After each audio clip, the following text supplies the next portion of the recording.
Hello everyone, good morning. কেমন আছো তোমরা সবাই? আমি খুব ভালো আছি and welcome back to my YouTube channel দীপুর পাঁচালী।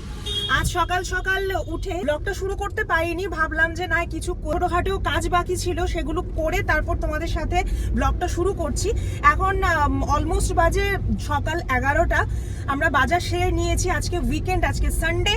আর তো সানডেতেই আমাদের বেশিরভাগ বাজারটা করা হয়, বাকি দিন আর টাইম হয় না যে বাজারটা গিয়ে করবো, কারণ অনেকটাই টাইম লেগে যায়। সকালবেলা ঘুম থেকে উঠে কোন সময় এসছিলাম, সকালবেলা 9টার সময়, আর এখন বাজে সকাল 11টা। তো অলমোস্ট 2 ঘন্টার মতন হয়ে গেছে, তো অনেকটাই টাইম লেগে যায়। তো আমাদের বাজার শেষ হয়ে গেছে। বাজার আর কি দেখাবো, অনেক দিন দেখিয়েছি সেম বাজার, সেমই জিনিস। তো আজকে আর কিছু দেখালাম না, এখন ডিরেক্ট বাড়ি যাব।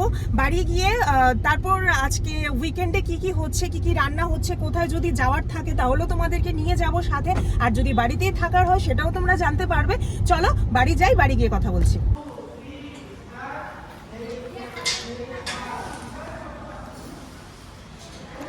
এই বাড়ি চলে এসেছি, কিন্তু এখনো উপরে যাইনি, নিচে একটু বসে আছি। আমি একটু টায়ার্ড হয়ে গেছি, আমার একটু শরীরটাও কেমন জানি, হঠাৎ করে গরম থেকে আসলে না, রোদ থেকে আসলে আমার একটু টায়ার্ড লাগে। পাশে শুনতে পাচ্ছ, পাশে আমাদের একটা হলরুমের মতন আছে, টিচাররা আসে, একটা আর্টের স্কুল বসে, একটা নাচের স্কুল বসে। আজকে তো সানডে, সকালবেলায় এইসব হয়, সানডে বা স্যাটারডে সকালবেলা।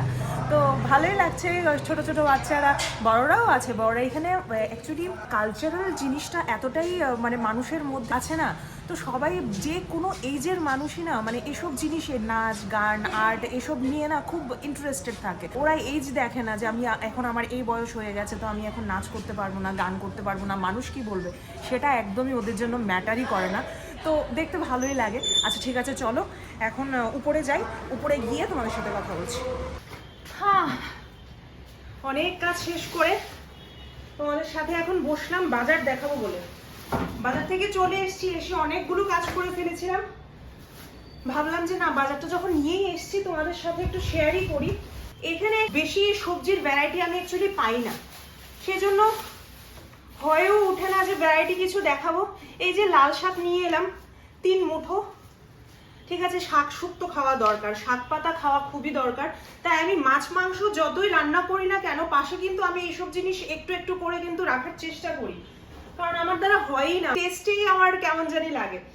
তো যাই হোক, আজকে একটা কলার থোর নিয়ে এসেছি। তোমরা কি বলো আমি জানি না, কেউ কেউ মোচা বলে, কেউ কেউ থোর বলে। আমি এটাকে কলার থোরই বলি। কলার থোর নিয়ে এসেছি, কলার থোর বানাবো। এই আবার ফুলকপি নিয়ে এলাম, তারপর এখানে একটা কুমড়ো নিয়ে এসেছি, একটা লাল লাল কুমড়ো নিয়ে এসেছি। দেখেই না মানে আমার মনটা ভরে গেছে। আমি এটাকে যখন দেখেছি তখন ওকে বললাম, দেখো একদম কচি একটা লাল লাল কুমড়ো দেখা যাচ্ছে, ওই কুমড়োটাই নেব। আর এখানে কিছু লেবু নিলাম। আর আজকে বড়ি পেয়েছি, বড়ি কিনলাম আজকে। বড়ি, শীতকাল চলে এসছে তো এই তরকারির মধ্যে একটু ভেজে দিয়ে দিলে ভালোই লাগে খেতে। বড়িটা একটু আলাদা করে রাখবো।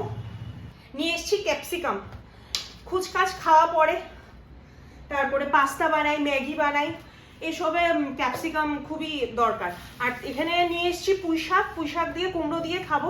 আমার বরটা অ্যাকচুয়ালি পুঁই শাক খেতে খুব পছন্দ করে, তাই সবকিছু তো আর আমার পছন্দের আনলে হবে না, তাই পুঁই শাকটা একটু নিলাম।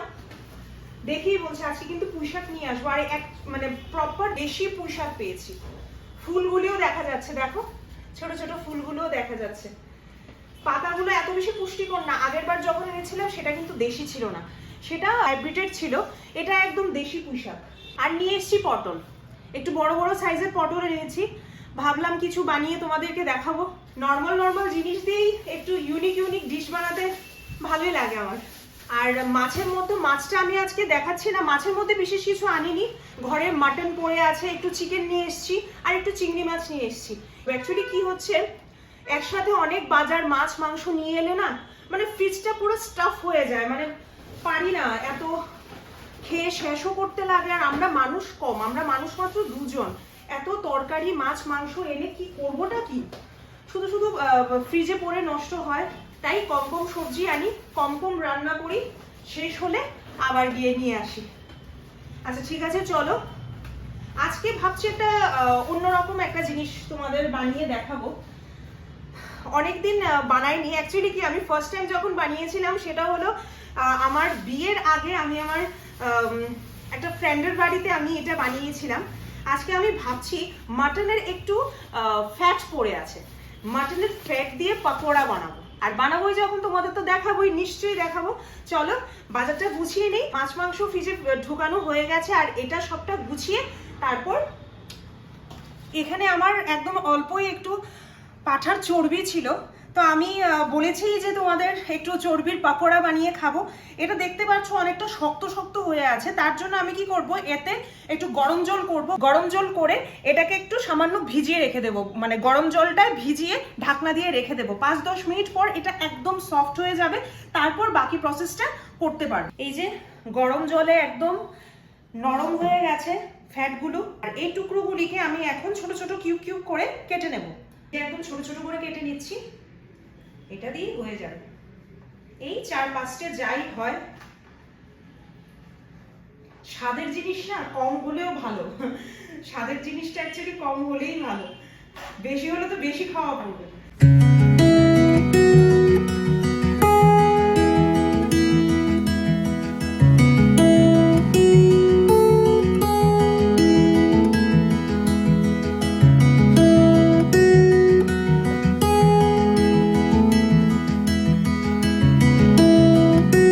বাটিতে আমি পেঁয়াজ কুচি, ধনে পাতা কুচি, কাঁচা লঙ্কা কুচি, জিরে দিয়েছি, ধনে দিলাম, লঙ্কার গুঁড়ো দিলাম, নুন স্বাদ মতো, মেইন ইম্পর্টেন্ট যেটা চাট মশলা, একটু চাট মশলা দেব যাতে চটপটা হয় অনেকটা, আর দেব একটু হলুদের গুঁড়ো সামান্য। প্রথমে একটু ভালো করে মিশিয়ে নিই, সাথে 1 চামচের মতো আদা রসুন পেস্ট দেব।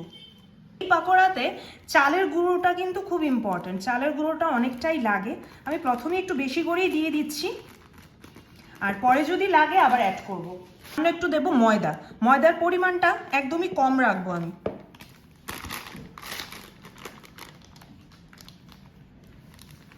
ভালো করে মিক্স করে নিচ্ছি। এখনো আপাতত আমি জল দিচ্ছি না, মাটনটায় যে জলটা হবে ওই জলে যদি হয়ে যায় তো হয়েই গেল, আর যদি না হয় আর একটু অ্যাড করে দেব জল।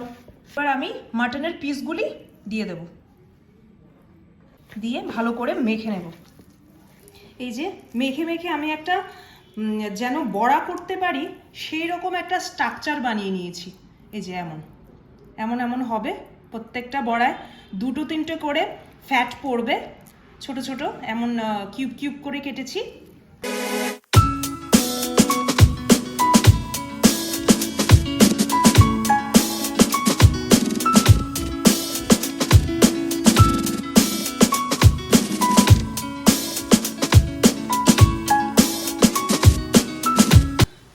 বড় সড় একটা ডিজাস্টার হয়ে গেছে। আমি ভালো সুন্দর প্রসেস মতোই করছিলাম মাটন ফ্যাট পাকোড়াটা, কিন্তু আই থিঙ্ক এটা জানি না একদম ডিসব্যালেন্স হয়ে পুরো খুলে খুলে যাচ্ছে। মনটা একদম খারাপ হয়ে গেছে জানো তো। কয়েকটা হয়েছে বাট দেখতেই পাচ্ছ খুলে খুলে যাচ্ছে পুরো। ভেবেছিলাম একটা ভালো জিনিস করে তোমাদেরকে দেখাবো। এই দেখতেই পাচ্ছ আমার পাকোড়ার অবস্থা খুব খারাপ সিচুয়েশনে আছে। সো আমি আর ভিডিওটাকে আর লম্বা করছি না, কি বা দেখাবো, আমি যেটা দেখাবো ভেবেছিলাম সেটা আর হচ্ছে না। ঠিক আছে চলো আজকে এই ভিডিওটা আমি এখানেই শেষ করছি আমার মাটন ফ্যাটের ডিজাস্টার পাকোড়া দিয়ে। দেখা হচ্ছে তোমাদের সাথে অন্য আরেকটি ভিডিওতে। যারা এখনো আমার চ্যানেলটাকে সাবস্ক্রাইব করনি সাবস্ক্রাইব করে দিও। আমার ভিডিওগুলি যদি তোমাদের ভালো লেগে থাকে লাইক করে দিও, শেয়ার করে দিও, আর কমেন্ট করতে একদমই ভুলবে না। যদি খারাপ লাগে সেটাও কমেন্টে বলবে যে ভালো লাগেনি, আর ভালো লাগে তো নিশ্চয়ই বলবে যে ভালো লেগেছে, আর আমি উৎসাহ পাবো তোমরা কমেন্ট করলে। দেখা হচ্ছে তোমাদের সাথে আমার অন্য আরেকটি ব্লগে। Till then by.